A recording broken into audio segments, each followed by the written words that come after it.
Este podcast é uma realização O Historiante.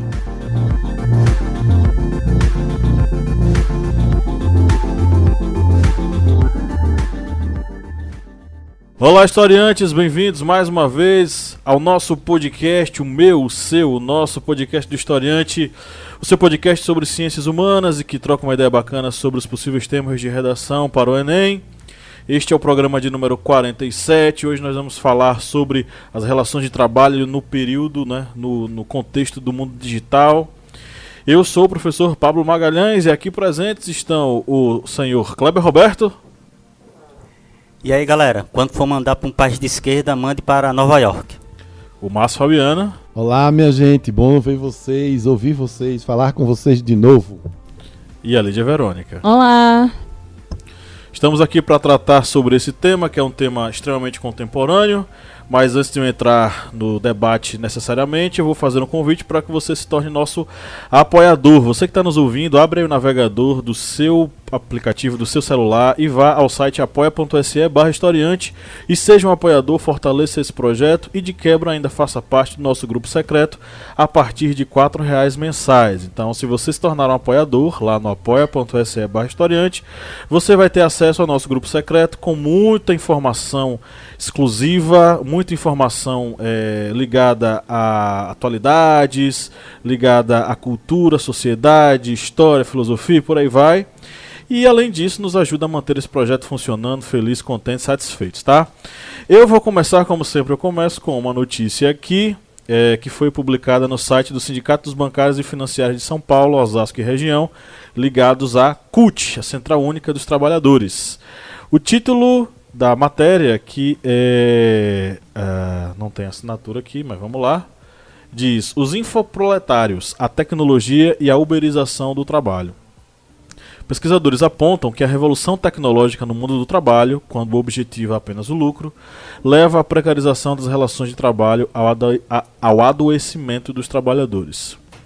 No domingo, dia 30 de abril, o Fantástico da TV Globo exibiu uma reportagem na qual aborda um tema importante, já conhecido e muito debatido pelo movimento sindical, as mudanças nas relações de trabalho, novas tecnologias e o impacto na vida e principalmente na saúde dos trabalhadores. Na reportagem, os pesquisadores Ricardo Antunes, Lucy Brown e Cláudia Mazei Nogueira, que fazem parte do grupo de pesquisa Metamorfose do Mundo do Trabalho da Unicamp, falam sobre um novo perfil do trabalhador, o infoproletário. São exemplos de infoproletários motoristas de aplicativos, operadores de telemarketing, técnicos da indústria de software, vendedores do comércio digital e, claro, bancários. É aquele trabalhador que em qualquer atividade que ele desempenha, ele depende da máquina digital, informacional, do smartphone ou de alguma modalidade de trabalho digital, explica o sociólogo Ricardo Antunes.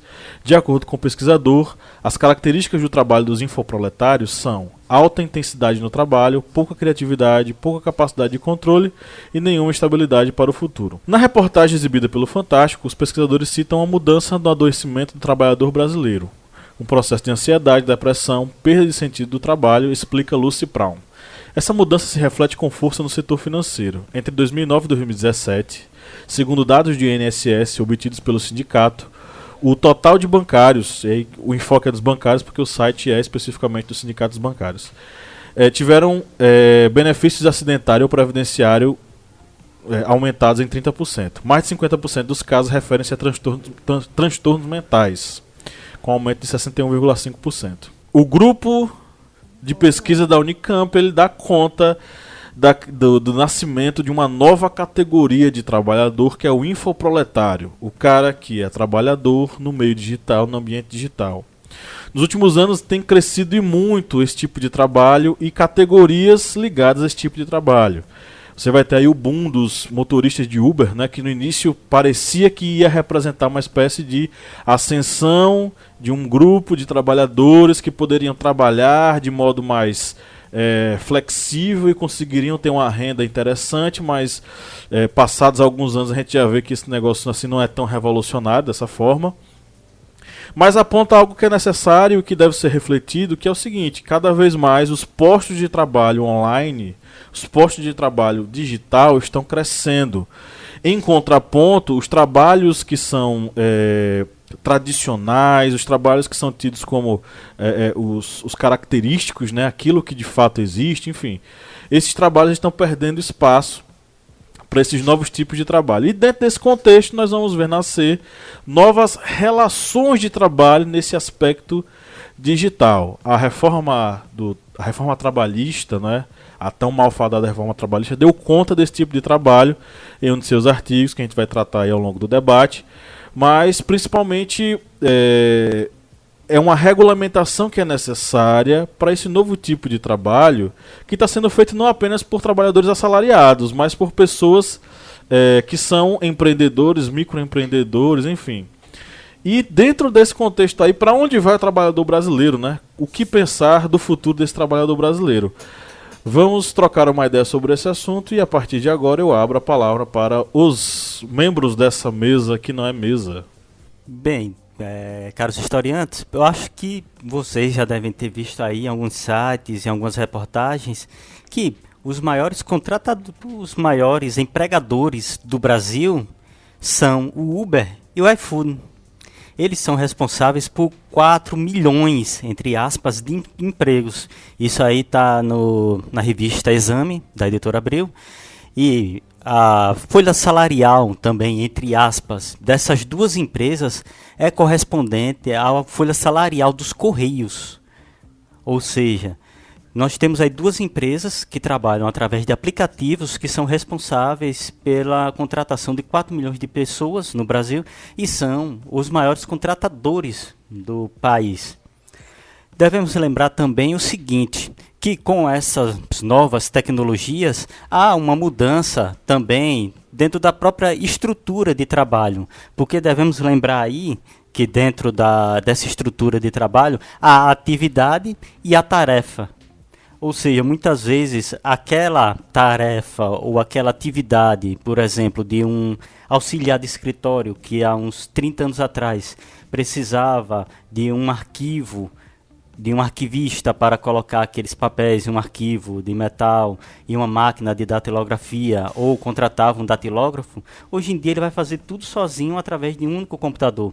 Ou seja, a atividade ela mudou, ela modificou. A mesma coisa acontece aí nas indústrias, onde a tarefa, que é, por exemplo, fabricar um carro, esse carro vai ser fabricado não como era feito há 30, 40 anos atrás, onde vários operários cercavam ali um carro e iam montando peça por peça. Hoje em dia, essa tarefa ela é feita através do quê? De máquinas, de robôs, mas a atividade ela ainda continua, ou seja, fabricar carros. A atividade ainda continua. Houve essa mudança exatamente no contexto da tarefa. E é exatamente aí, dentro desse contexto de mudança de atividade para tarefa, é que ocorre exatamente a extinção de muitas vagas. Muitas vagas de emprego elas acabam sumindo dentro desse contexto de modificação da estrutura de trabalho.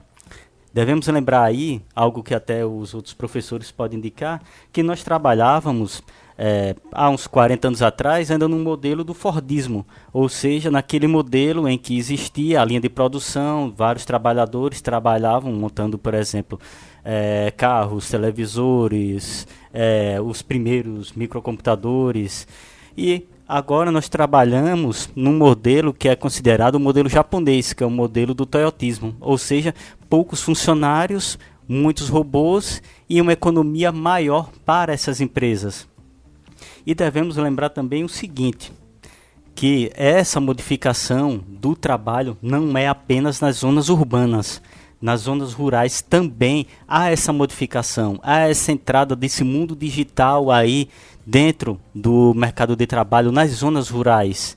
Devemos lembrar, por exemplo, que a cana-de-açúcar, que foi um dos maiores empregadores, hoje é uma das empresas que mais demitem, porque uma colheitadeira ela faz o trabalho de 200 pessoas, tendo uma produção, uma colheita quase 10 vezes maior que esses trabalhadores.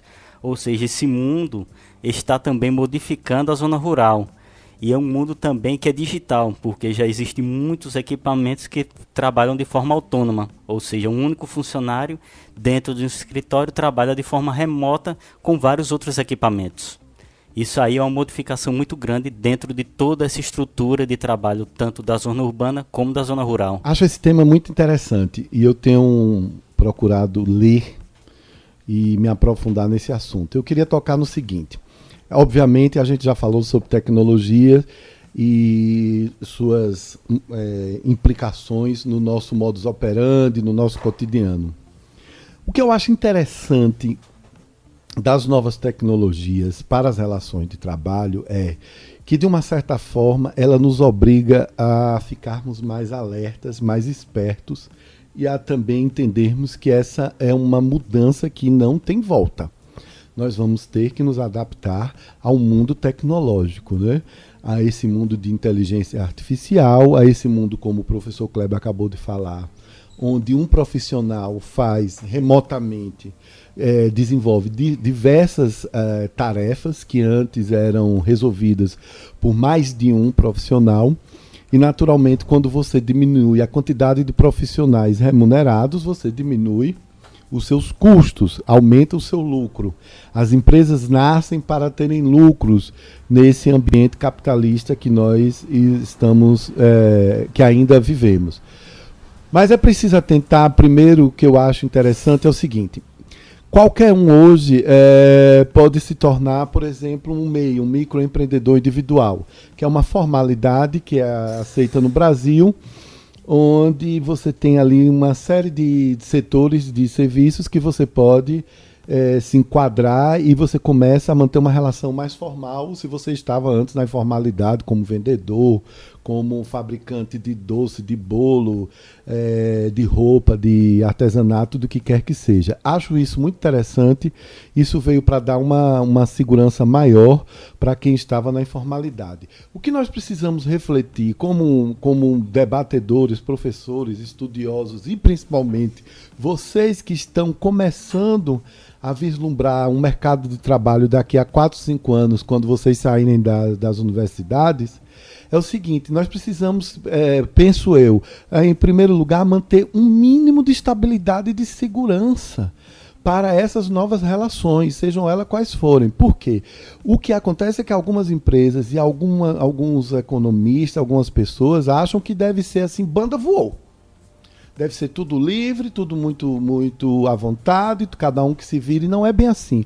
Mesmo uma pessoa que saiu da informalidade e passou para a formalidade como MEI, ela precisa ter um mínimo de segurança, seja ele um pequeno pacote básico de benefícios da Previdência Pública, certo? Seja o que for. Nós não podemos ficar... Eu vou dar um exemplo. Um jovem de 18 anos que estuda de noite e durante o dia ele tem sua moto e faz entregas de pizzas, de acessórios, de doces, de qualquer coisa, e ele recebe por essas entregas. Quando ele é MEI, quando ele passa uma nota no final do mês para esses clientes dele, ele tem a certeza que ele está contribuindo para uma segurança caso ele venha a adoecer, caso ele venha a falecer, sua família recebe alguma coisa, e ele tem algumas questões de benefícios também em relação à aposentadoria. Então, eu penso que o debate primeira coisa, a gente não deve ter medo. Evidentemente, minha gente, é óbvio que o mundo mudou, é óbvio que eu, por exemplo, que estou na faixa dos 40 anos, preciso me atualizar sobre isso, preciso fazer um curso sobre programação, preciso entender o que são todas essas palavras que estão aqui circulando, startups, inteligência artificial, robôs, máquinas pensantes ou não pensantes. A gente precisa estar sabendo disso, porque isso não é o mundo que virá. Isso já é o mundo como está, como nós já estamos, né? Nós abrimos contas no banco pela internet, a gente só vai no banco para fazer o depósito, a gente paga tudo, paga contas pela internet, a gente resolve tudo com código de barras, com QR Codes, com todos esses sistemas, com todas essas inteligências programadas para facilitar a nossa vida. Aí o que é que acontece? Uma coisa natural. está diminuindo a necessidade de braços, de trabalhadores braçais, para atividades repetitivas, mecânicas, e está aumentando em muito a necessidade de trabalhadores com pensamento digital, com um pensamento de sistema, de softwares, não é? Com esse pensamento voltado para soluções nesse sentido. Como é que a gente resolve essa equação? Em primeiro lugar, investindo em educação, investindo na educação formal, sem excluir as ciências humanas, porque quem não pensa não resolve problema nenhum, nem resolve problema mecânico, nem resolve problema digital. Então nós precisamos exigir dos governos, né, essa afirmação pelos estudos das ciências humanas e, naturalmente, criar grades nas diversas esferas, né? Seja de institutos federais, universidades, seja via Sebrae, seja o que for, grades que ofereçam ao público, né, acesso a esse mundo digital, a saber como é que isso pensa. Vou dar um último exemplo. Vamos lembrar uma coisa, viu, gente? Existem consumidores e consumidores. Evidentemente, quem está com até 30 anos facilita muito, aliás, navega com muito mais facilidade nesse mundo digital, nessas relações de consumo, nessas relações de trabalho com a tecnologia. Já quem está na minha faixa etária, ainda algumas pessoas ainda estão se acostumando a essa navegação nesse mundo digital. E o exemplo que eu queria dar eu não compro roupas em lojas, raramente eu vou a uma loja. Eu compro roupa pelo método mais antigo que tem no mundo, que é o sacoleiro. Olha que coisa engraçada. Se vocês não sabem o que é sacoleiro, eu vou dizer o que é. Diretamente de Caruaru para o mundo. Exatamente. Eu tinha um amigo, na verdade nós fizemos amizade, porque eu comprava na loja física dele. Acho que praticamente há 20 anos eu comprava na loja física. Ele tinha uma boutique, como a gente chama aqui no Nordeste, né? Ele tinha uma loja de roupas multimarcas. Eu ia lá, olhava calça, camisa, naturalmente, cinto, cueca, o que quer que fosse, comprava, pagava e etc, etc, ia embora. Ele insistiu nesse modelo durante muitos anos. Um belo dia achou que estava pagando imposto demais, desistiu. Foi terminar de educar as filhas em Aracaju. Depois que as filhas se formaram, ele disse, agora eu vou voltar porque eu adoro moda. E aí o que foi que aconteceu? Aí também cada um sabe onde está inserido e cada um sabe a necessidade do seu público. Isso daí já é uma conversinha meio de publicitário. Ele descobriu que o público dele continuava atrás dele pedindo roupas, pedindo que quando ele viajasse trouxesse roupas. E ele começou a ser sacoleiro. Ele viaja para São Paulo 3 vezes por ano, traz as roupas, ele já sabe as medidas de todos os seus clientes, vai nas casas dos clientes, deixa a sacola, o cliente escolhe. Dali o cliente faz o acordo, eu vou dar 20%, 30% de entrada, o restante em 3, 4, 5 vezes, e ele vive muito bem nesse ambiente, tá certo? O que foi que a tecnologia o ajudou? Naturalmente, pelas redes sociais, ele de São Paulo sai mandando. Viu essa camisa? Gostou? Tem o seu número. Gostou dessa calça? O que é que você acha desse sapato?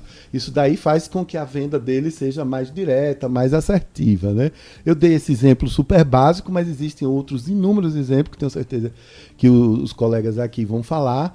Mas eu queria terminar minha fala dizendo, não vamos ter medo, mas contudo, precisamos defender que em qualquer relação de trabalho, seja ela digital, nova tecnologia, é preciso, como sociedade organizada, garantir um mínimo de equilíbrio em relação à segurança e ao bem-estar previdenciário. Essa questão do bem-estar previdenciário realmente é preocupante, né, para essa categoria. E essa nova modalidade de trabalho, né? A lei trabalhista, né, quando ela atualizou a CLT, ela vislumbrou essa modalidade de trabalho, já vislumbrado numa lei, né, trazida em 2011, mas sendo mais específica, né, quanto às obrigações, os direitos, enfim, dessa modalidade de trabalho, que é o teletrabalho, né, que é chamado home office também, ou trabalho remoto e, se não me engano, é o trabalho à distância. Porque a ideia é que não seja caracterizado como um trabalho externo, né? Que é aquele que sai do ambiente de trabalho da empresa, né, para prestar serviços da empresa, enfim, num local externo. Não. A ideia é que a casa seja uma extensão do trabalho, né, do local de trabalho. Então, a lei, ela, apesar dela trazer obrigações ao empregador, o empregado ele é muito mais subjugado às determinações da empresa do que o contrário, né? De quem ele está servindo, do servidor. Apesar dele estar trabalhando em casa, gastando com seus móveis, né? Com o seu material pessoal, enfim. O banheiro de casa, a cadeira de casa, o móvel da casa. Praticamente o trabalhador está fornecendo a empresa para o empregador, né? Pelo menos com a mobília e alguns utensílios.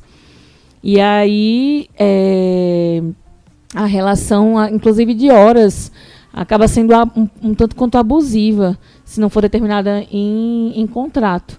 Ou seja, não existe hora extra. Você pode passar o dia trabalhando, se extrapolar essa hora aí, se o contrato não vislumbrar horários determinados, né? Então, isso realmente é muito perigoso para as questões previdenciárias, né? E também na sua remuneração, né? Você vai trabalhar aí em tempo determinado, sem ter o real reconhecimento do seu serviço e, enfim, é preocupante essa nova reforma que foi feita, inclusive para essa modalidade, né, que é o home office. E eu acho que muito dessa modalidade, com todas essas questões que vocês trouxeram aqui agora, da modernização, da questão virtual, né, das relações, tem muito também a questão da segurança trabalhista para o empregador, né? Quanto menos pessoal for a relação trabalhista, né, mais segurança o empregador tem de mandar, desmandar, respeitar e dispensar, né, a qualquer hora. Inclusive, se você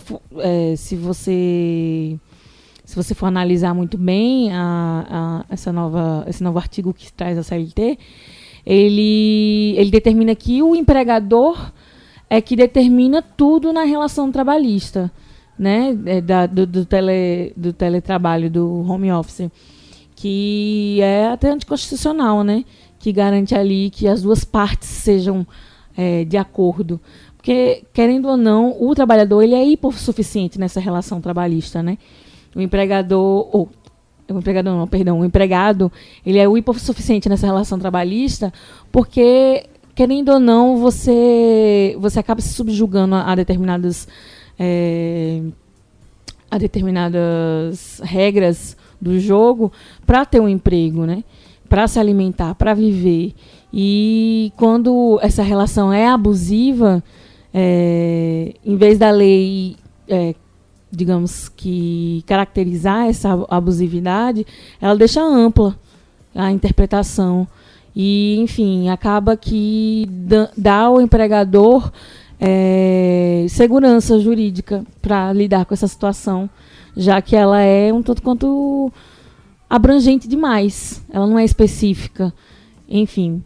E aí eu acho que está muito mais ligado a essa questão da impessoalidade que essa modalidade oferece do que em relação a outras questões, né? Devido ao fato de que com essa modalidade a empresa ela se dispensa de vários outros gastos, independente do salário, né? O gasto do material, né? Como é que se fala? O material da empresa. Material de expediente. O material de expediente, né? Fica um tanto por conta do empregado. Porque, independentemente da empresa ressarcir ou enfim, estipular um tipo de material, na hora do trabalho é que você vai... As coisas vão aparecendo, vão acontecendo, e, enfim, acaba que no contrato isso não é vislumbrado. E, enfim, para a empresa é muito mais lucrativo, mas é muito mais confortável ter um empregado em casa trabalhando para ele. Só um complemento para a fala de Lídia. É que já teve uma empresa que foi processada por um funcionário que ele era cobrado através do WhatsApp. O gerente dessa empresa cobrava as metas dele através do WhatsApp, fora do horário de expediente. Aí algo, digamos, que extrapolava as normas da empresa e também a própria CLT, porque os juízes acreditaram que isso aí estava sendo algo abusivo e estava totalmente fora do horário de trabalho dele, porque as cobranças eram qualquer hora através do WhatsApp. Ele ganhou? Ganhou o processo, mas foi algo, digamos assim, uma multa mais educativa, que foi R$ 3.500. R$ 3.500 para a empresa. Para pagar esse funcionário. Mas já teve algumas discussões. Foi um trocado, né? Foi um trocado. Bem, e nesse quesito sobre essas cobranças via WhatsApp, que aí já faz parte desse processo aí desse novo mercado de trabalho, desse trabalho na era digital, até Lídia pode aqui também explicar um pouco sobre essas cobranças via WhatsApp que a empresa pode fazer ao funcionário. Dependendo da modalidade, né, no caso, porque assim, no contrato de trabalho vem estipulando as horas de trabalho, né, se é 48, 46, né, perdão, 46, 44 horas semanais, 8 horas diárias, 6 horas diárias, um dia de folga e tudo mais. É a partir dessa negociação, né, contratual, é que você vai tirar aí as horas extras. Então, assim, tudo que é fora do trabalho e você puder provar, inclusive o WhatsApp, pode como é que se fala, gente? Pode gerar as horas extras. Mas se no caso, essa é a questão do trabalho, teletrabalho, que não vem dizendo na lei. Quer dizer, a lei vem deixando subjetivo essa questão da hora de trabalho. A hora de trabalho ela vai ser estipulada por contrato, fica em aberto. Eles podem negociar, patrão e empregado. Pode, mas tem que ser tácito. Os dois têm que assinar. Os dois têm que concordar. Mas no caso do teletrabalho, a legislação já traz o contrário.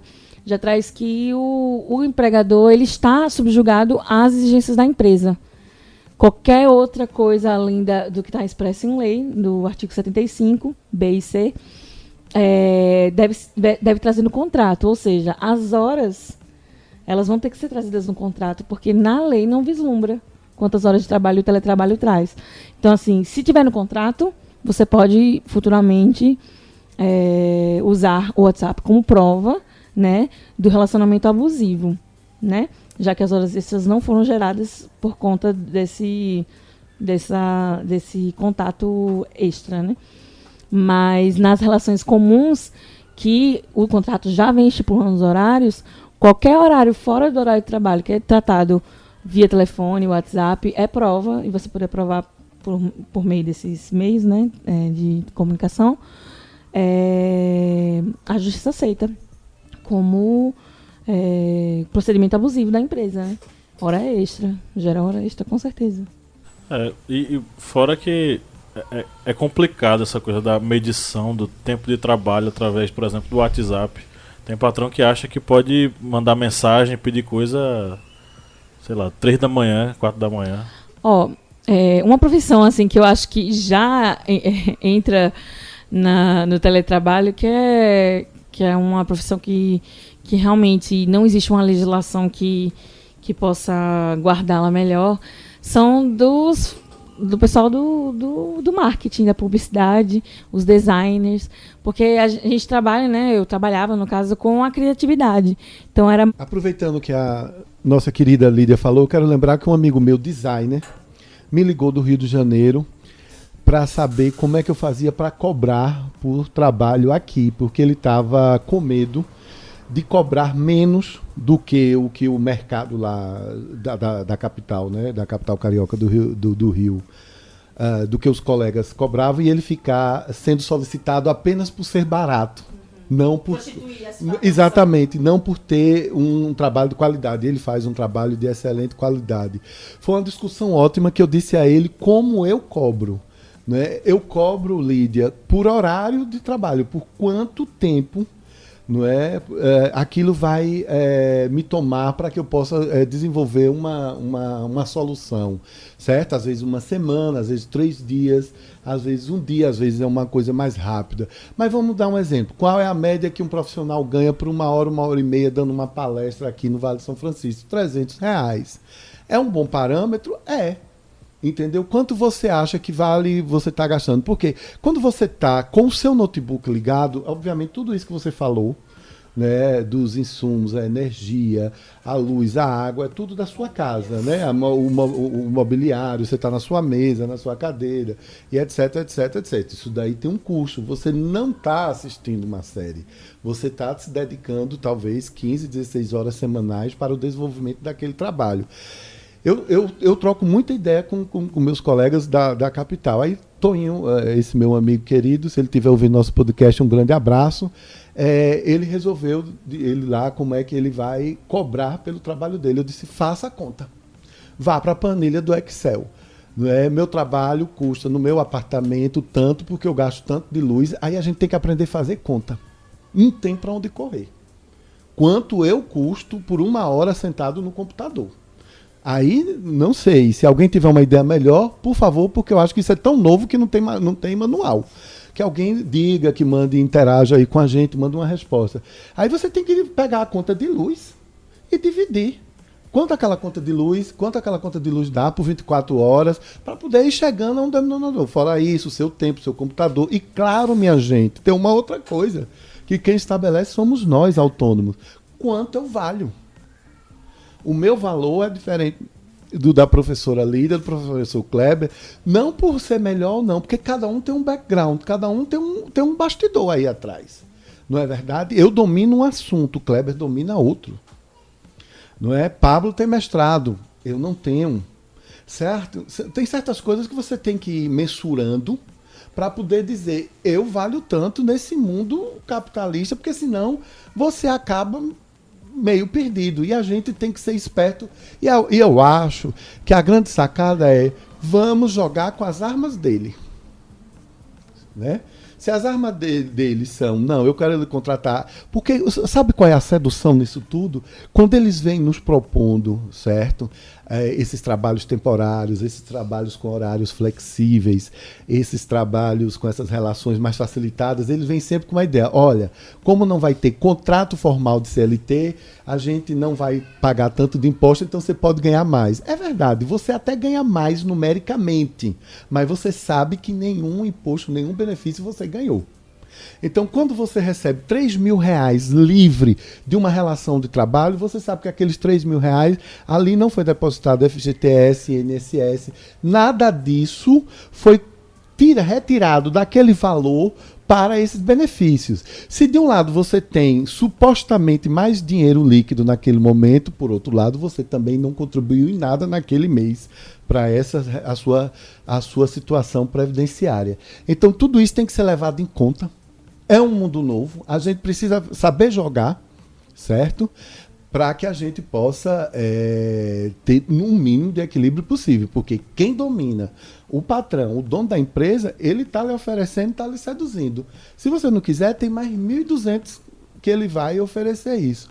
Então, acho que a gente precisa levar em conta. E devemos lembrar também que essa questão do trabalho, ele vai afetar também aí a área da educação.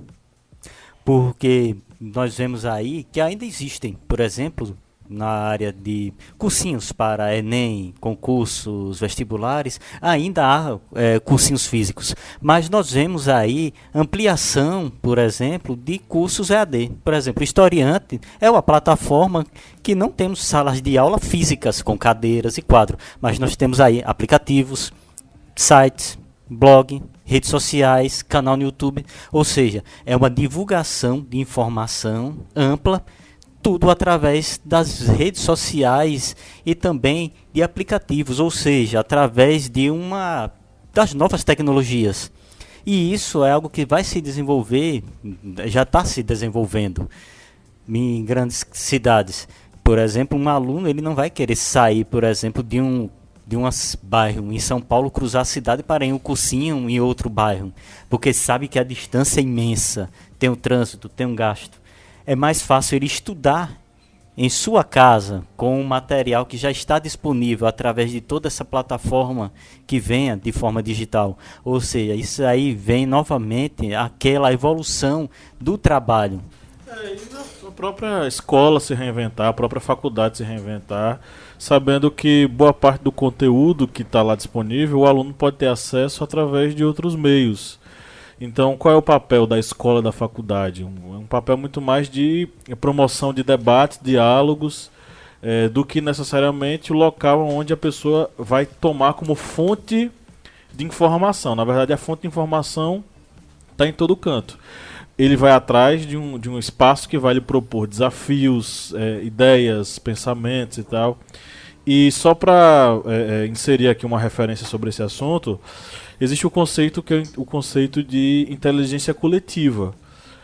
Hoje, a civilização humana ela construiu uma inteligência coletiva por meio da conectividade. Então hoje você não tem apenas o seu cérebro, você usa o cérebro coletivo. Então se você não sabe o que é o conceito de luta de classes de Karl Marx, você vai no YouTube, acessa uma videoaula e descobre o que é o conceito e você aprende.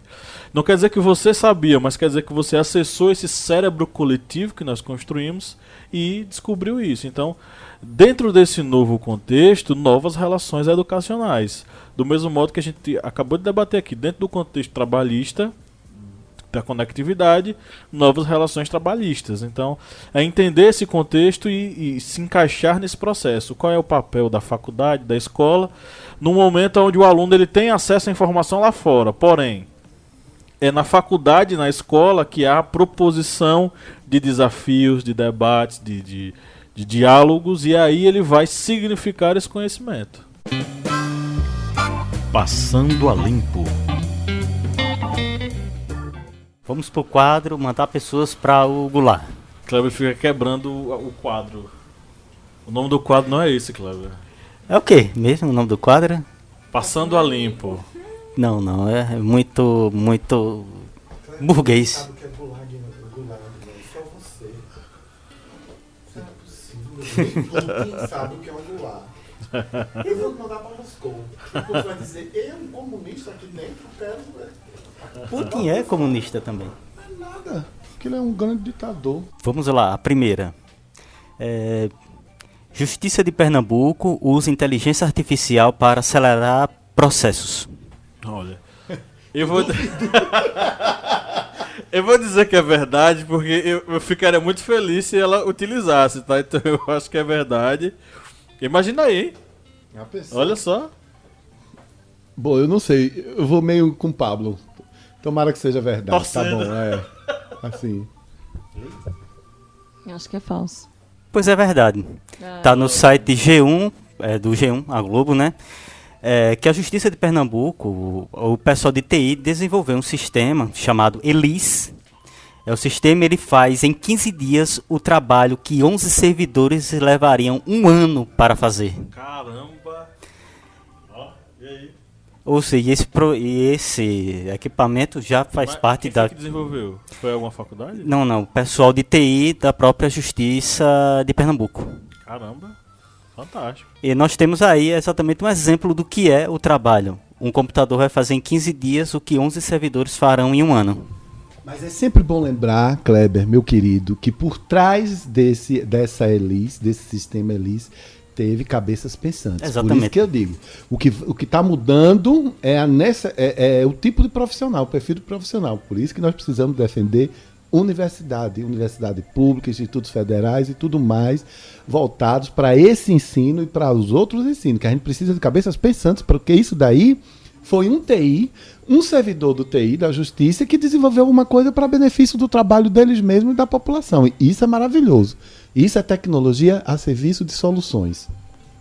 Pronto. Vamos para a próxima. Manda. Em um país com desemprego em 13%, sobram vagas na área de tecnologia. Verdade. Com certeza. E ainda mais quando o subsídio para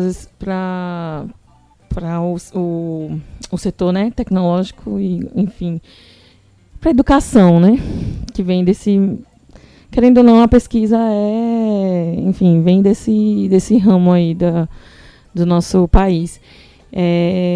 Eu acho que tá em falta mesmo. O incentivo é pouco, então...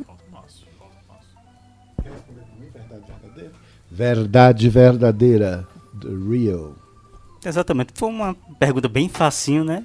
Porque aí todos já sabem que, infelizmente, há essa defasagem. E é uma notícia que está aí no site economia.estadão.com.br, que nos próximos 5 anos, serão criados por ano 70 mil vagas. E acredita-se que menos da metade será ocupada.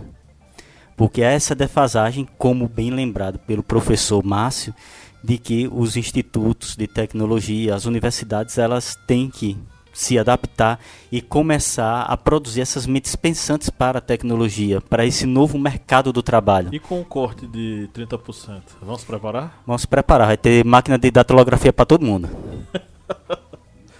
30% não vai ter energia para o pessoal ligar os computadores. A UFBA já foi pra rua hoje. Já, na verdade, nós tivemos várias manifestações. Eu vi da UFBA porque o professor amigo meu saiu mostrando cacete com meu, não de briga, mas de gente mesmo. No Espírito Santo, o IFES e o UFES saíram para as ruas. Engraçado é que os alunos do IFES tiraram foto apontando lá. Oi, vamos lá! Não. Vamos! Aí Bolsonaro no Furico. Vamos lá, que agora é com mito! Ah, é? Então tá.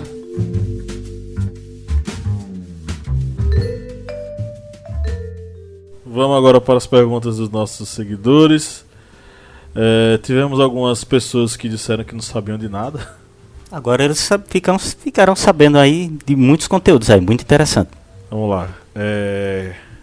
Kleber, começa contigo. É nóis. Deixa eu ver aqui o nome do cidadão. Vitor Hugo Ferreira, que já participou aqui algumas vezes. Valeu, Vitor. Ele disse: tema muito difícil, mas dá pra falar que é excludente e pune a quem ainda não tem acesso às mídias digitais, criando uma padronização ou uma marginalização digital. Isso mesmo, Vitor. É o que está ocorrendo no Brasil com a resposta dessa pequena enquete que nós fizemos aqui, essas perguntas e respostas, que no Brasil está havendo essa marginalização desse trabalho nessa era digital, pois as universidades, as faculdades, institutos federais de tecnologia, eles não estão conseguindo produzir essas mentes pensantes no Brasil. E devemos lembrar o seguinte: isso daí é culpa das universidades, das faculdades e dos institutos federais de tecnologia? Não, isso não é culpa deles. Muitas vezes a culpa está saindo ali da educação básica, do aluno que tem dificuldades em interpretar um texto, e lá na frente ele vai ter dificuldades em interpretar um texto em inglês sobre uma nova tecnologia desenvolvida, ou aquele aluno que sai da educação básica que não sabe fazer uma equação do primeiro grau e mesmo assim consegue, digamos, terminar um ensino médio, mas não tem preparo para entrar na universidade. Ou seja, muitas vezes esse aluno que está ali na educação básica, no ensino fundamental e no ensino médio, ele não tem já o preparo suficiente para entrar nessa faculdade. Ou seja, muitas vezes nós temos essa deficiência em criar essas mentes pensantes. E, por exemplo, o governo atual joga logo a culpa nas universidades. Mas muitas vezes a dificuldade está lá no ensino fundamental, no ensino básico, no ensino médio. E sabe o que eu acho engraçado? Ele teve a coragem de chegar no SBT e dizer que os responsáveis por desenvolver pesquisa no Brasil são instituições particulares e não as instituições federais. Gente, as instituições públicas. A pessoa que fala uma coisa dessa não sabe o que é que está acontecendo no sistema de ensino superior no Brasil. Ele não sabe nem o que está acontecendo no sistema de ensino. Pegando ali do maternal 1 até o nível médio, a universidade e as pós-graduações. Mas, voltando aí à pergunta do Vitor, infelizmente o Brasil está caminhando para uma precarização do trabalho, Porque esse grupo que está aí cada vez mais marginalizado por não estar conseguindo se inserir nesse novo mundo do trabalho digital, ele vai acabar indo para aquele trabalho informal de baixa remuneração e que muitas vezes está distante dos seus direitos trabalhistas, está distante da CLT. Muitas vezes é aquele trabalho que não tem seguridade nenhuma, mas ele vai aceitar porque ele não teve aquela oportunidade de se desenvolver educacionalmente. E essa dificuldade está, infelizmente, sendo um abismo no nosso Brasil. Isso aí. Lídia Verônica, vou passar para você a fala do Pablo Henrique, o playlisteiro de plantão. Ele falou o seguinte: primeiramente seria necessária uma reformulação em todo o sistema para algumas profissões não serem, no caso, totalmente extintas. E lembrar também que as novas tecnologias gerariam novos postos de trabalho. Vale ressaltar também que o alto poder tecnológico em mãos erradas não é uma coisa muito agradável para a soberania do mundo. Primeiramente, né, sobre a questão do atualizar, né? Novas, no caso, seria atualizar profissões que já existem, né? Realmente seria muito interessante que a maioria das profissões pudessem acompanhar o desenvolvimento tecnológico, né? Não afastando profissionais, né? Não deixando o mercado desumano, no caso, né? Impessoal, que é o que está acontecendo hoje. Eu acho que essa seria a questão que eu mais falaria se eu fosse montar uma redação, seria exatamente nessa questão da impessoalidade que o sistema tecnológico, né, tem trazido para o mercado e afastando profissionais, né, pessoas capacitadas. Enfim, é realmente algo relevante, né? Deixa eu pensar aqui numa profissão que a gente poderia atualizar, né? Bancário mesmo. O cara que atende na agência bancária. Qual será o futuro dele? É quase extinto, né? É quase extinto. Ele vira uma espécie de atendente do aplicativo do banco, tipo... Como já existe hoje, né? Aqueles chats online, né? Que o funcionário é que lhe atende. Eu acho que podia concentrar mais nessa questão, né? Já que o atendimento vai ser à distância, que o funcionário não perdesse o emprego, talvez diminuísse carga horária e algumas outras obrigações, né? E aí eu acho que poderia realmente atualizá-lo nessa questão do chat, né? E de outras questões também online, né? Para tirar dúvidas. Uma pessoa de prontidão, né? Para que fosse menos impessoal mesmo. E ouvisse, não fosse uma máquina. Se o seu problema é tal coisa, digite um. E se meu problema não for nenhuma dessas coisas, né? Tem uma pessoa ali para poder me atender. O que hoje tem em menor quantidade, né? Mas eu acho que todos poderiam estar aptos a atender o público via online, né? Nesse sentido, eu acho que os bancos, esses novos, Next, né? Eles estão mais à frente do que os bancos mais tradicionais. Tipo o Santander. O Itaú até que teve uma transformação muito profunda. O atendimento do Itaú é bem mais rápido e o aplicativo é muito completo. Então você pode acessar tudo ali pelo aplicativo. Agora, eu acho que os bancos mais novos estão mais... atrasados? Não, os bancos mais novos estão mais mais adiantados. Mas o que eu estou querendo falar aí para ele é porque ele trouxe a questão de atualizar profissões, né? No caso, atualizar profissionais. Realmente tem muita gente, inclusive de idade, né? Que está há muito tempo já no mercado e não se preocupa em se atualizar. E aí é mais fácil substituir por uma máquina do que simplesmente inseri-los no mercado virtual ou online, enfim. É preocupante, mas eu acho que seria uma boa saída para não tornar as relações impessoais, especialmente no mercado, né? Enfim, a outra questão foi que ele trouxe... Já me perdi. O poder tecnológico nas mãos de alguns... Não, a segunda questão, essa aí foi a última. Ele falou sobre a questão de introduzir, né? Não afastar profissionais. Você já falou. Já falamos, então. E aí, o final, a tecnologia está na mão... O poder tecnológico nas mãos erradas. O que seriam mãos erradas? Olha, a gente poderia destrinchar várias questões, várias questões nesse âmbito aí, virtual e o poder, né, da tecnológico, né. Como a gente trouxe a gente trouxe num podcast, né, falando sobre dados. Também é uma questão de poder, né? Quando grandes empresas têm acesso a dados, né, importantes. Foi do comportamento humano nas mídias sociais. Foi. Não, foi daquele pré-eleição lá, pré-ENEM, aliás, pós-eleição. A gente fala exatamente dos dados.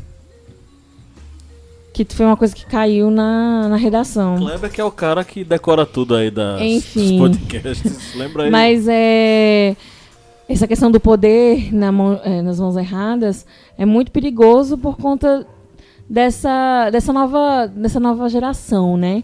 Que o YouTube é mais importante, o WhatsApp é mais importante, é muito mais relevante a opinião de pessoas que estão liderando números na internet do que pessoas que realmente contêm o conhecimento via diploma, né? Que eles querem dispensar hoje em dia.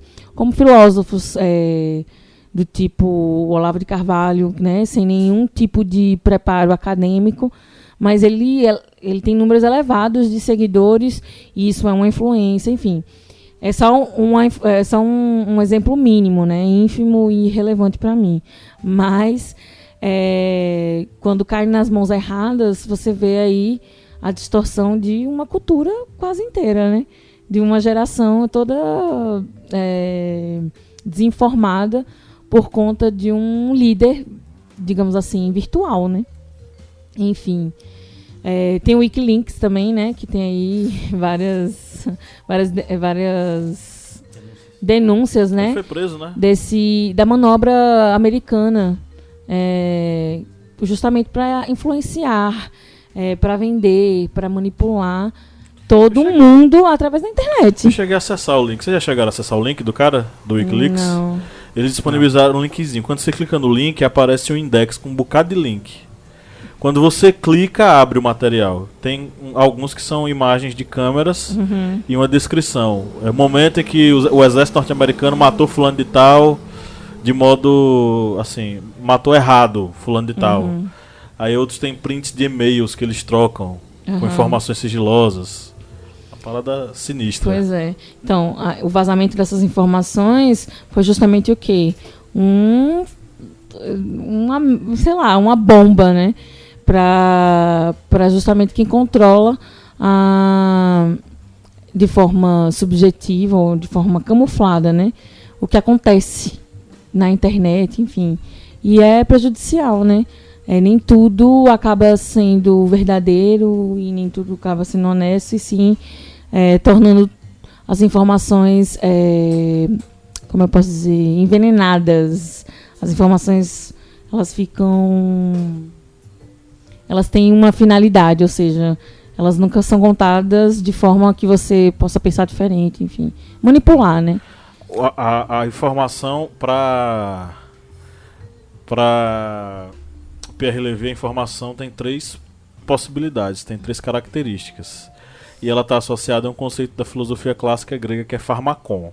Ela pode ser tanto veneno, quanto cosmético, quanto remédio. Ah, sim, é verdade. E isso pode, a depender daquilo, do intuito da pessoa que está veiculando essa informação, ela pode servir para as 3 coisas. E o contexto das mídias sociais, ela serve para isso. Manipular. Agora, assim, o novo contexto das relações de trabalho, a conectividade, ela pode agir tanto como cosmético, quanto como remédio, quanto como veneno na pós-modernidade. Porque, a depender do cidadão, se ele está inserido nesse processo enfim, novas técnicas de trabalho, novas relações de trabalho através do mundo digital, para ele isso é um remédio. Já para quem não está inserido nesse processo, é veneno. E outra coisa que eu queria também comentar sobre esse comentário do Pablo a tecnologia também não está ligada só a questões de informação virtual, online, esse mundo de redes sociais, mas também a tecnologia está ligada à saúde, a armamento, que é extremamente danoso e perigoso. Quem tiver mais informação, né, e mais controle, digamos, armamentista, é o dono do mundo, né? Então, eu acho que isso também está relacionado à tecnologia. A Rússia e os Estados Unidos hoje aí, eles vivem nesse impasse tecnológico. Quem está à frente, né? Desde do primeiro passo do homem à Lua, que existe essa guerra entre os Estados Unidos e a Rússia sobre quem tem o poder tecnológico, né? Quem está à frente, tecnologicamente falando. Enfim, o mundo inteiro sofre em relação a isso. Nesse caso agora a China, né? É a China agora. Vamos lá. Só sobre essa questão da informação, dessa manipulação de informações, só um adentro aqui muito rápido, só lembrar da Escola de Frankfurt, a teoria da indústria da cultura, que é a teoria de Theodor Adorno e Max Horkheimer, que eles exatamente abordam isso, a criação de uma cultura que seja exatamente uma cultura de massa, para manipular essas pessoas, só que eles visam essa indústria da cultura como uma forma de indústria para ser consumida, ou seja, eles criam uma cultura apenas para o consumo. Digamos, alguma similaridade, porque esses dados dos Estados Unidos, eles criam exatamente o que? Uma mudança das informações para que a guerra seja algo aceitável para a população norte-americana. Porque os americanos eles não vão aceitar que uma guerra vá matar civis inocentes, porque eles são a democracia. Desde o Vietnã, né? Eles já fazem isso. Isso, que eles são a democracia, eles vão levar as luzes da Pax Americana para todo mundo, e matar inocentes é algo feio, dentro desse, digamos, contexto da Pax Americana. Então, essa indústria da informação ela tem que ser manipulada para passar apenas aquela informação que é palpável aos olhos dos norte-americanos, ou seja, nós somos o cowboy bonzinho que vai matar o índio do mal para instalar a democracia, principalmente em países que têm petróleo. Márcio Fabiano, a Renata Santos mandou a seguinte fala: eu provavelmente falaria das empresas digitais como Uber, Nubank e Banco Inter, entre um embate de prós e contras, e no fim ia me perder. Teve gente que ficou meio perdida mesmo com o assunto. Como quem foi que fez a pergunta? Renata Santos. Repita, Guilherme. Eu provavelmente falaria das empresas digitais como Uber, Nubank e Banco Inter, entre um embate de prós e contras, e no fim já ia me perder. Renata, de fato não se sinta perdida não, tá? Pessoalmente esse é um assunto em que eu estou iniciando o conhecimento. E falo para você, acho fascinante, acho esse admirável mundo novo bastante interessante. Essas empresas que você citou, é bom notar aqui, são startups brasileiras que estão com status de vitoriosas, de fornecedoras de bons serviços. E, evidentemente, as relações de trabalho delas, certamente eles respeitam a CLT, mas eles estão aí transformando a relação de consumo que naturalmente vai implicar nessas relações de trabalho. Onde há consumo, existe alguém que produz um produto ou um serviço, existe do outro lado da ponta um consumidor que, para poder consumir, precisa ter uma renda, né, precisa ter um trabalho. Acho que a gente não precisa ter medo, a gente precisa ter muita informação e a gente precisa ter essa reação de cidadã, Renata, que é de buscar, junto a quem nós votamos no legislativo, no executivo, no que for, não é essa buscar não, pressionar para que essas discussões sobre o bem-estar previdenciário sejam abertas, sejam públicas, né, para que nós possamos atingir um equilíbrio, para que não haja mais distorções nesse Brasil que já é tão injusto socialmente. Espero ter te ajudado, Renata. Agora seria interessante, Márcio, a gente falar também sobre dois conceitos que são necessários nesse contexto da conectividade, que é e-commerce e e-learning. O e-commerce, partindo do pressuposto de que o comércio, são as relações comerciais estabelecidas no contexto da internet, da conectividade, e o e-learning como o processo pelo qual você aprende através da internet. E você ou compra curso, ou se matricula em alguma coisa e aprende necessariamente através da internet. As pós-graduações, boa parte delas já atuam dessa forma, né? Oferecendo cursos online e outras plataformas, e entrando aí no que o Kleber falou também, o Historiante também oferece uma plataforma. Ele está tanto em e-commerce quanto como e-learning, né? Porque Exato. ele é e-commerce porque ele oferece um serviço online, de compra online, que é oferecido online para a pessoa, e ele é e-learning porque ele oferece os cursos e a pessoa aprende através da internet. Tanto no caso como no outro, Pablo, é bom lembrar o seguinte, que mesmo que sejam relações de e-commerce e learning, sejam relações típicas, totalmente ligadas à tecnologia, é bom lembrar que para gerar conteúdo, tanto para um quanto para outro, precisa de alguém físico do outro lado desse notebook, do outro lado desse software que esteja comandando, criando a logística desses sistemas, né? E principalmente gerando esses conteúdos. Você não gera um conteúdo por acaso. Há quanto tempo você é professor? Quantos livros você lê por dia? Aliás, por mês? Né? Quantos sites você... Em quais sites e em quantos sites você se informa para poder embasar suas opiniões toda segunda-feira que nós estamos aqui nesse podcast? Então, essas relações não são absolutamente assim opostas, divididas, né? Em mundos diferentes. Em diversos momentos elas interagem. Eu, para poder me alimentar meus argumentos aqui, eu preciso ler. Toda vez que nós decidimos o assunto, eu vou atrás. Eu vou no notebook, eu vou atrás de um livro, eu faço minhas anotações e trago alguma coisa aqui para ler. Como hoje eu trouxe para a Lídia. Eu disse, Lídia, eu não conhecia o artigo 6º da CLT que tratava dessa normatização, dessas relações. Então, é por isso que eu estou dizendo assim, acho que a gente tem que ter fascínio, não pode ter medo e precisa ter coragem para poder enfrentar, entende? Porque esse conteúdo, a decisão ainda é do cérebro, ainda é do ser humano, certo? Por mais que a logística, por mais que a operação seja da máquina. É isso. Ok, Cléber Roberto, o Flávio, nosso seguidor, nosso apoiador, escreveu o seguinte: Flávio Santos aí de Sampa. Flávio, beleza? Há empresas do ramo de tecnologia que estão adotando no processo de seleção análise de redes sociais.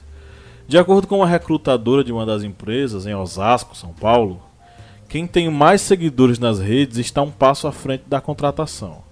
Isso me faz lembrar do episódio Queda Livre da série Black Mirror, onde tudo se consegue através dos likes que a personagem recebe em sua rede social. A grande questão de tudo isso é: onde fica a originalidade de cada indivíduo no mundo cada vez mais de pensamento binário e imediatista? Flávio, boa argumentação, excelente. A resposta para tudo isso, desse mundo, essa conexão aí de redes sociais e trabalho, pode ser dita pelo que já comentamos aqui em um podcast anterior.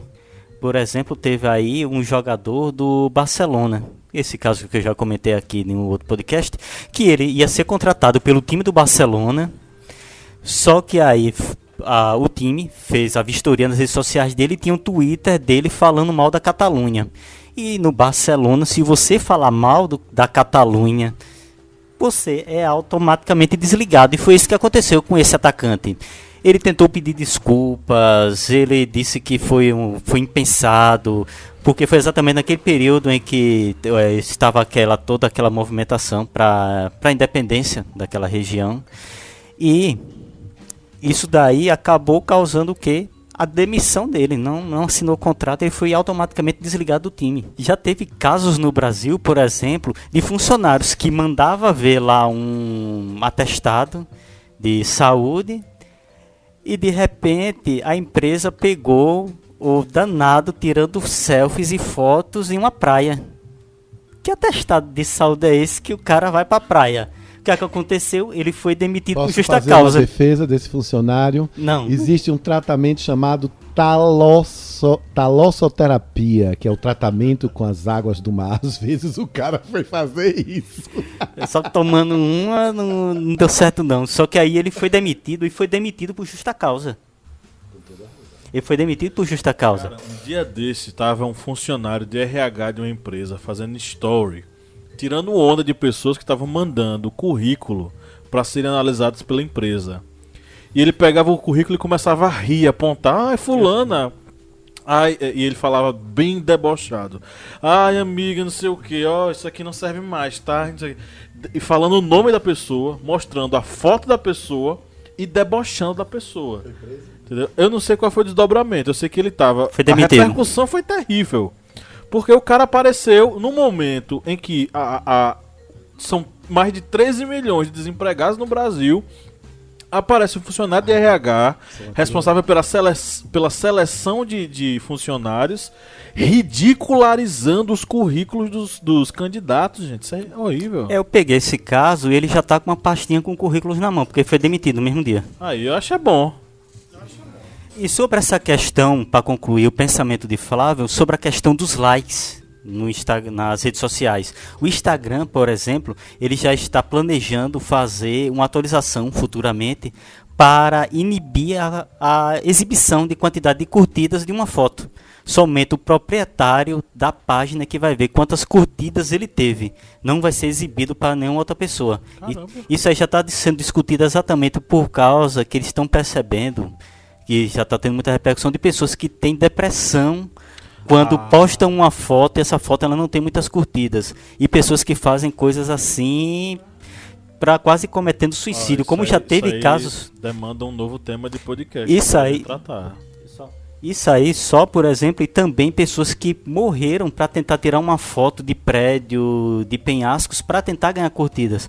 Eles viram tudo isso daí e estão já planejando uma atualização futura, isso aí já está em fase de planejamento, para inibir curtidas. A foto vai estar lá, você curte, mas só o dono da foto é que vai ver. Isso daí, quer queira, quer não, é algo bom, porque infelizmente nós estamos vivendo em uma sociedade que muitas pessoas estão viciadas na curtida. Muitas pessoas, infelizmente, entram em depressão realmente se postar uma foto e aquela foto não tiver 10, 20 mil curtidas. E o Flávio falou do episódio de Black Mirror, viu, Lídia? O episódio de Black Mirror Nosedive, né, o Queda Livre, que é especificamente as pessoas, elas são medidas através da quantidade de estrelas que elas possuem naquela determinada rede social, né? Esse é um dos episódios que eu mais acho interessante, e eu já assisti mais de uma vez, inclusive, porque é muito real, né? As estrelinhas, né, os likezinhos, eles contabilizam a nossa situação social, né? Se você é mais querido, mais amado, né, tem mais atenção, segundo a contagem, né? E uma pesquisa na Grã-Bretanha fala exatamente que o Instagram é uma das redes mais nocivas nessa questão de doenças depressivas, ansiedade. Recentemente, o Instagram lançou um tipo de manobra, eu não sei como eu posso falar, não é nenhuma campanha, mas toda vez que alguém digitava a hashtag ansiedade ou depressão, qualquer tipo de doença mental, eles paravam a pesquisa e forneciam ajuda ao usuário. Você está passando por algum momento difícil? Você está sofrendo de algum distúrbio mental, enfim, de algum transtorno, né? E daí eles indicavam a página do... Eu acho que... Deixa eu achar aqui o nome. Estava tentando procurar. É o CVV? É o CVV. Exatamente. Do Centro de Valorização da Vida. E aí eles encaminhavam o usuário para a página do CVV. E, enfim, número. E eu achei isso uma iniciativa muito interessante, né? Então, assim, a própria rede social, ela já tem, digamos assim, a consciência de quão danosa ela pode ser para a sociedade, né? E aí ela começou a fazer intervenções dentro da própria rede para que usuários sejam mais saudáveis, né? Quanto mais saudável uma rede, mais longevidade, digamos assim, os usuários têm e eles têm também, né?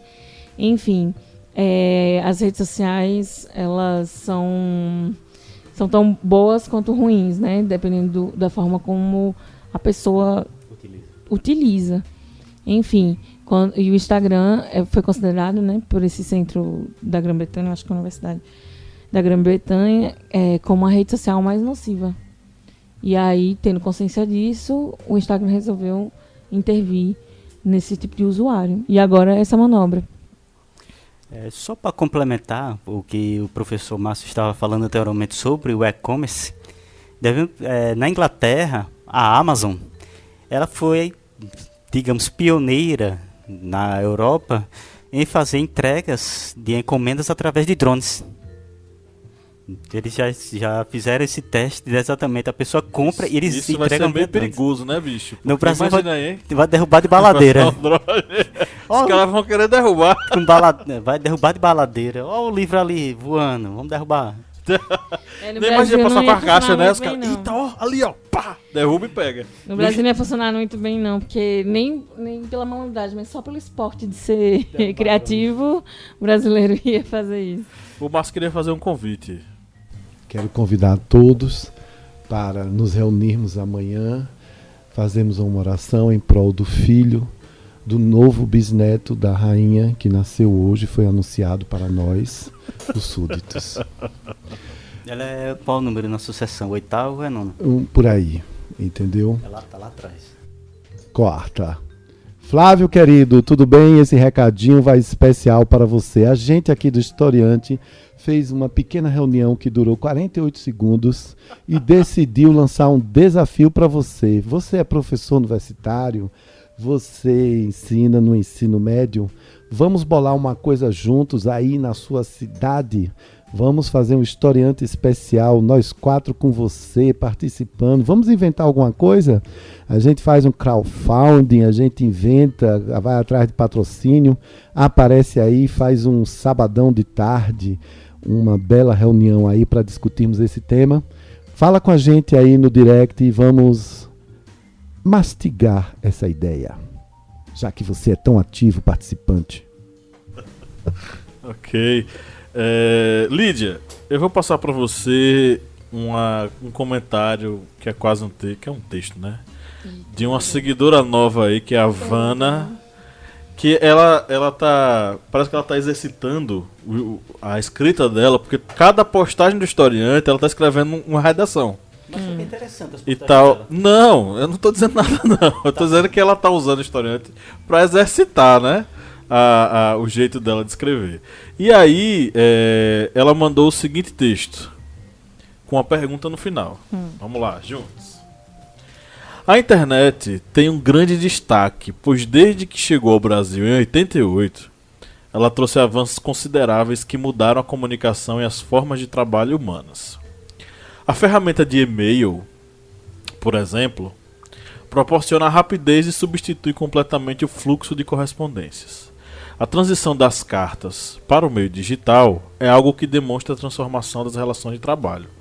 Relojoeiros, ascensoristas, porteiros, cobradores e outros profissionais sentem a redução no mercado e precisam se adaptar às mudanças. Por esse fenômeno não é novidade, profissionais como datilógrafos, armadores de pinos de boliche, acendedores de lâmpadas e despertadores humanos eram funções essenciais no passado e se tornaram obsoletas. Pequeno príncipe aí, eu senti, hein? Esse acendedor de lâmpada aí. A automatização substitui cargos e tornou essencial um ajuste às novas tendências. Logo, é preciso que se tenha em mente que devemos estudar maneiras de adaptação a essas novas formas de trabalho. Atualmente não é necessário estar em escritórios, viajar para reuniões, enfrentar filas para pagamentos e muitos outros exemplos. Tudo por causa das novas tecnologias que facilitam a vida das pessoas, mas tornam vários empregos obsoletos. Porém, também temos a formação de novas oportunidades de trabalho que nunca foram imaginadas antes.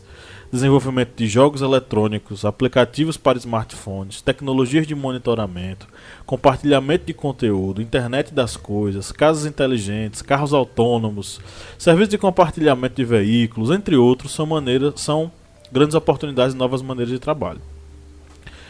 Pode-se dizer que é alarmante a quantidade de pessoas que estão fazendo faculdade nesse momento, cujas profissões não terão mais vagas de emprego, ou serão pouquíssimas vagas. Estamos vivendo a nova era. Então vem a pergunta: o que você está fazendo para não ser substituído por uma máquina? Linda, falou tudo. Ela estava empolgada aqui, né? A gente estava aqui falando antes, né? Inclusive foi uma das questões que Pablo trouxe, né? No comentário dele, sobre a questão de atualizar as profissões que já existem no mercado, né? No caso seria essa opção, para que elas não extinguissem, né? É como eu falei, Tem gente que já está no mercado há muito tempo, já se considera estável ou está aí sonhando, esperando a aposentadoria já, né? E já não se vê com a necessidade de atualizar os seus serviços, né? Já tem um pessoal que, devido ao contingente de trabalho, já não tem tempo para se atualizar no mercado por falta de tempo, né? E tem gente que tem muito conhecimento e não está no mercado por falta de oportunidade. Então, existe vários tipos de pessoas, né, capacitadas, não capacitadas, no mercado, e não consegue acompanhar justamente porque, como eu falei antes, a impessoalidade ela torna o serviço mais confortável ao empregador, né? Quanto menos pessoal, menos trabalhoso, menos perigoso, menos riscos se tem a empresa.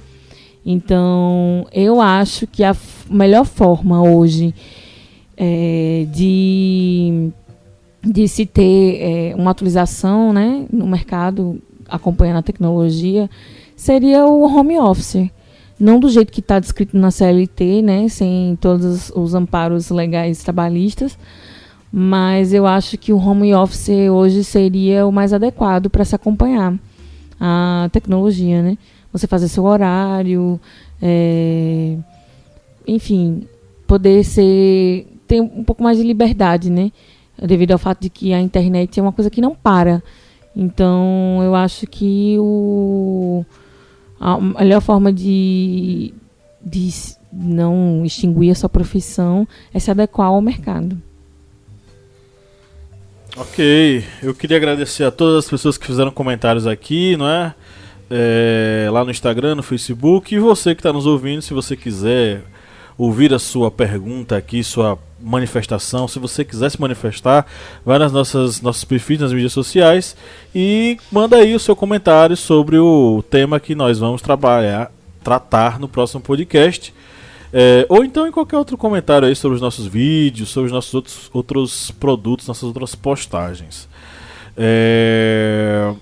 Procura a gente, @historiante no Facebook ou no Instagram, e deixe seu comentário. Twitter também. No Twitter, o Twitter tá desativado, Cleber. Twitter você tá usando pra ver as postagens dos outros? Não, postando coisa.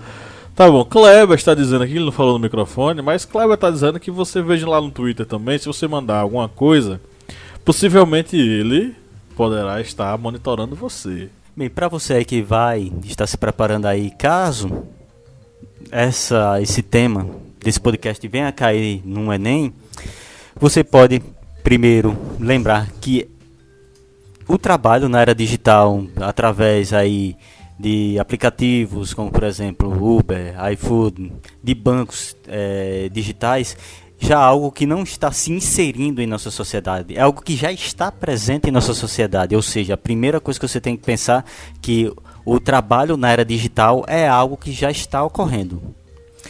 Depois você vai ter que lembrar que esse trabalho ele ainda está passando pelo processo de regulamentação de todas as suas esferas, porque muitos trabalhadores ainda vêm a ter seu trabalho fora aí de algumas regras, por exemplo, da CLT, e muitos desses trabalhos estão sendo adaptados aí para esse quadro de leis do Brasil.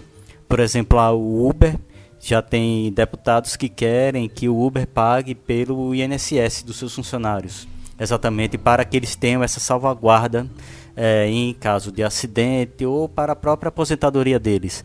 Ou seja, você vai lembrar também que esse trabalho ele está aí passando por esse processo de regulamentação, que já teve algumas regulamentações através das últimas reformas trabalhistas. Mas é algo também que vai sempre se desenvolver à medida que for aparecendo novas áreas de trabalhos dentro desse mundo da tecnologia. E devemos lembrar também que novas áreas elas vão surgir e que o Brasil ele tem que se desenvolver nessas áreas da tecnologia, da informação, para não ficar para trás, para que não tenha uma grande gama de trabalhadores fora do trabalho da era digital por falta apenas de educação, de oportunidades de estudar aquelas determinadas áreas. Pinga Fogo, do Márcio. Na semana passada foi você, então essa semana sou eu, na próxima semana é você. Certo? Não. E sou eu que controlo. Não. O chefe é Pablo. Não, mas só sou seu, querido. Eu sou autônomo, eu sou livre pensador. Não, ele vai ser o oficial político. Eu sou adepto de Milor Fernandes. Ele é que vai mandar as pessoas cortar cana. Não, Kleber. Meu Deus, Kleber tá. A gente precisa falar sobre Kleber depois. Precisamos Nós falar três sobre... precisamos Tem um falar filme sobre chamado Kleber. Precisamos Falar sobre Kevin, né? Precisamos falar sobre Kleber. Daqui a pouco apareça aí com uma camisa da União Soviética aqui pregando a revolução. Kleber, se antenize. Kleber, Oi. quanto você vale? Quanto você cobra por uma hora de trabalho, por uma consultoria, para uma empresa? Quanto você pensa que você vale monetariamente hoje, com a sua idade, com a sua experiência? Como você resolve isso se você decidir ser autônomo e não mais empregado? Tá vendo? O professor Márcio aqui está revoltado só porque eu sou um esquerdopata. Esquerdopata, comunista, cubano, nova-iorquino. Bem, pelo que eu estudei, por tudo que já passei em faculdade de pós-graduação, leituras de vários livros e também por toda essa experiência através do historiante, aí tanto nas redes sociais como também através de aplicativos, a meu ver, eu tenho um conhecimento que vale muito. Eu não vou ser, digamos aqui, como se diz? Humilde. Porque nós temos também que dar valor ao nosso trabalho, ao nosso esforço. E você pensa nisso hoje? Eu penso sim. Certo. Porque principalmente a partir do mundo que nós estamos vivendo hoje, desse Brasil, em que nós temos aí um país em que a carga de desempregados só cresce a cada dia. Aí muitas pessoas dizem, não, mas você aí tem que aceitar qualquer trabalho porque você está desempregado, por exemplo. Mas aí vem aquele problema da precarização do trabalho. Porque através desse eu aceito o que vier, está sendo precarizado o trabalho. Ou seja, os direitos trabalhistas eles estão sendo esquecidos exatamente devido a uma grande massa de desempregados. E devido a essa grande massa estar sempre crescendo, as pessoas acabam, digamos, aquele que aceita o que vier. E muitas vezes esquecem o seu FGTS, o seu INSS, esquece que vai precisar se aposentar, esquece que pode ter um acidente de trabalho e muitas vezes vai ficar sem aquela cobertura devido a uma empresa que não vai estar ligada ao INSS. Ou seja, toda vez que a pessoa vai pensar em si, no trabalho, ela tem também que pensar em si. Não pode apenas ceder. Essa é uma dificuldade do brasileiro atualmente. Nós vemos cedendo muito, por exemplo, já teve aí a reforma trabalhista, em que se cedeu muito para, digamos, a área patronal. Já vamos ter aí uma reforma da Previdência que vai ceder mais ainda. O trabalhador brasileiro ele tem que pensar por si, ele tem que pensar também que o seu trabalho, não só o meu, mas o do professor Pablo, o seu mesmo, Márcio, que eu sei que você estudou muito, teve muitas leituras para estar onde você está, como um professor da área de marketing. Não estou certo? Então, a pessoa ela vai ter que também dar o seu próprio valor, porque a partir do momento em que ela vai se submeter ao que está aí dentro dessa área de trabalho, ela vai acabar caindo aí na precarização e muitas vezes numa necessidade futura, porque a velhice vai alcançar todas as pessoas. Infelizmente, a doença também alcança as pessoas. Isso aí não dá para tampar, não dá para fugir disso. É o destino do ser humano em si. Pinga Fogo pro Márcio. Bem, a pergunta para o professor Márcio, e se os outros membros aqui do podcast também quiserem fazer um comentário, é uma pergunta simples. Eu acho que a gente até já comentou aqui. Professor Márcio e demais participantes, o brasileiro está preparado para o mundo do trabalho no século XXI? Sinceramente, grande parte da população não. Não, a gente tem uma população que tem medo de lidar com caixa eletrônico, que é uma coisa simplória, que tem medo, que não sabe. Botar a mão na coisa do envelope, eita, será que vai puxar minha mão? Será que vai puxar minha mão? Tem medo, tem vergonha, não quer aprender, não lidou com isso, certo? Então, nesse sentido, a gente não vai ficar na dianteira. A gente vai demorar muito para a gente ficar entre os que estão na dianteira. Essa é a minha opinião. É um processo ainda distante ainda do ideal. Vai demorar muito. Dicas culturais. Ok, vamos para as nossas indicações. Eu vou começar hoje. Eu vou sugerir o filme Estagiários, de 2013, que é aquele filme com o... Meu Deus, como é que é o nome dele? Aquele loirinho do narigão que fez Marley... Como é que é? Marley e Eu. Eu sei quem é, agora eu não... Owen Wilson e o outro cara que eu não lembro. Owen Wilson. Eles dois são caras de meia idade, enfim, que querem entrar... Estão desempregados, querem emprego, e aí surge a questão do emprego no Google, e eles vão participar da seleção de emprego no Google. E é interessante porque eles fazem parte de uma geração pré-conectividade, e a galerinha nova, jovenzinha, querendo entrar no Google a galera já dentro do contexto da conectividade, se não me engano, da geração Millennials, né? A galera que nasceu já nesse milênio. E é interessante porque mostra o conflito de gerações, né? E o modo como esses caras tiveram que se reorganizar para entender o funcionamento do Google, uma empresa de ponta, uma empresa completamente inovadora, com outra lógica, outra dinâmica de trabalho.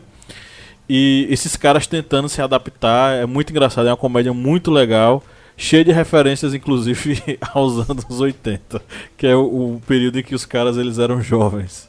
Bem, a minha dica, como eu sempre venho aqui, venho com duas músicas. Uma de Pitty, Admirável Chip Novo, que aí nós vamos ter, digamos, uma referência aí a esse mundo do ser humano automático, que vai fazer tudo aí através, digamos, como se fosse algo mecânico, algo automático. E vou também dedicar também aqui outra música, que é música de trabalho, Legião Urbana, que também é uma música muito boa e que vale a pena escutar e refletir.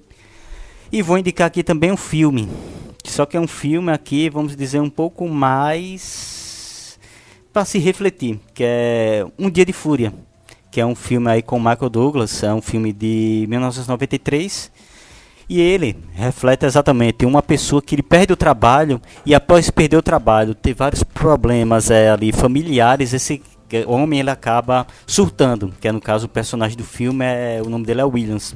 Ele acaba surtando e, digamos, descontando na sociedade todos os problemas pela perda do seu emprego e seus problemas familiares nas pessoas que estão ali em sua volta. É um filme muito bom que vale a pena assistir, não só como um filme, digamos, de ação, mas chega a ser próximo de um drama, porque se você refletir, é algo que infelizmente está aí em nossa sociedade. As pessoas que acabam tendo problemas aí mentais porque não estão conseguindo mais se inserir dentro desse novo mercado do trabalho.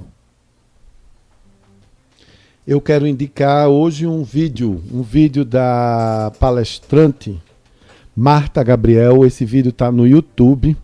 Ela postou em 21 de maio do ano passado, 2018, e o vídeo se intitula O Futuro do Trabalho. Eu já vi, é muito interessante. Ele tem 5 minutinhos, quase 6.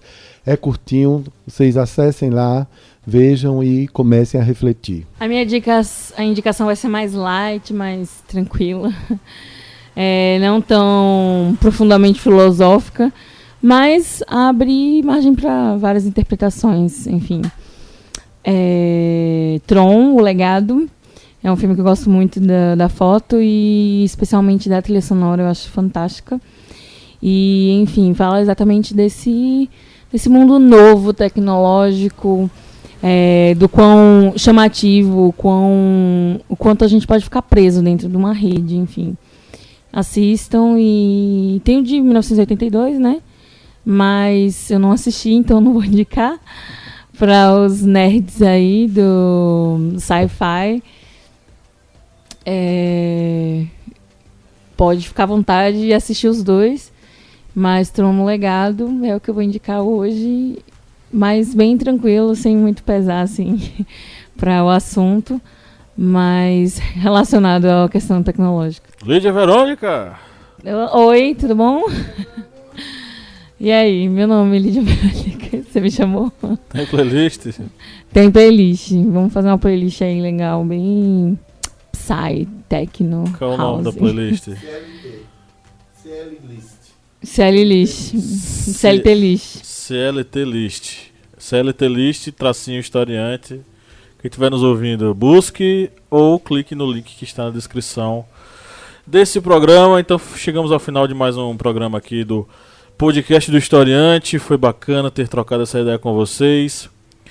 Espero que vocês tenham entendido muita coisa aí. E no 3 nós vamos nos despedir. 1, 2, 3 e...